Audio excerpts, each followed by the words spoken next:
Ratusan massa dari Gerakan Pejuang Gayatri menggelar aksi demonstrasi di depan kantor ATR BPN Tulungagung dan dilanjutkan ke kantor DPRD pada hari Kamis 11 September 2025. Aksi ini disebut membawa misi penegakan keadilan serta perubahan mendasar di Kabupaten Tulungagung dengan 20 tuntutan utama.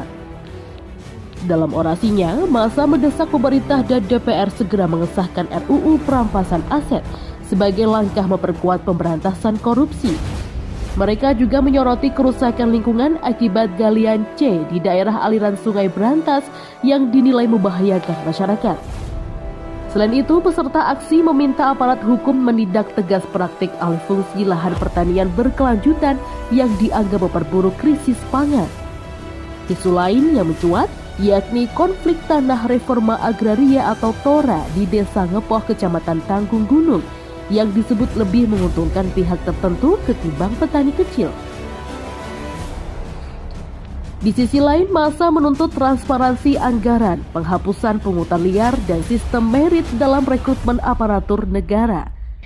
Untuk sektor ekonomi, mereka meminta pemerintah memberi akses permodalan murah bagi UMKM, petani, dan nelayan, serta menjaga harga kebutuhan pokok agar tetap stabil.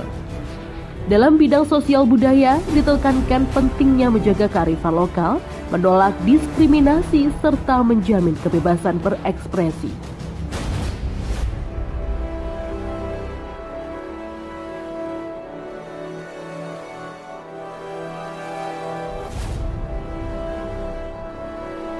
Kami tentu tuntutan itu dilaksanakan.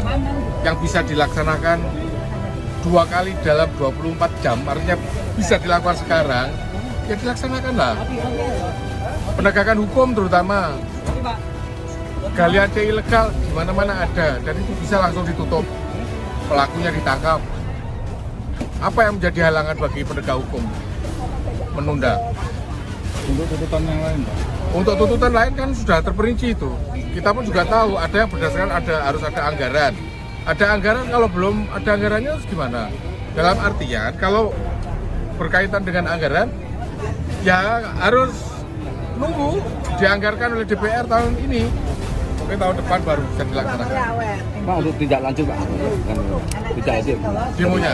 Ya tentu kalau kita tidak puas dalam merespon tuntutan kita ada jilid 2. Itu loh, konsumsi logistik masih banyak.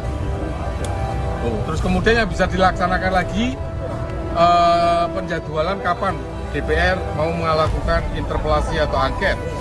Karena pemerintah melakukan misalnya KKN, pengangkatan personalia yang di Dewas Rumah Sakit Dr. SK, yang menurut pandangan kami penuh dengan rekayasa KKN. Kalau mengacu pada aturan yang kami sebutkan, yaitu Permenkes, Peraturan Menteri Kesehatan nomor 10 tahun 2014 kalau nggak salah ya, tolong cek. Nah, itu ada poin-poin yang mengharuskan keanggotaan Dewas itu yang diangkat dari tokoh masyarakat. Walaupun tokoh masyarakat kan nggak sembarangan, maksud tukang ngajatnya diundang dipakai Dewas, ya harus ngerti tentang rumah sakitan, ngerti tentang kesehatan.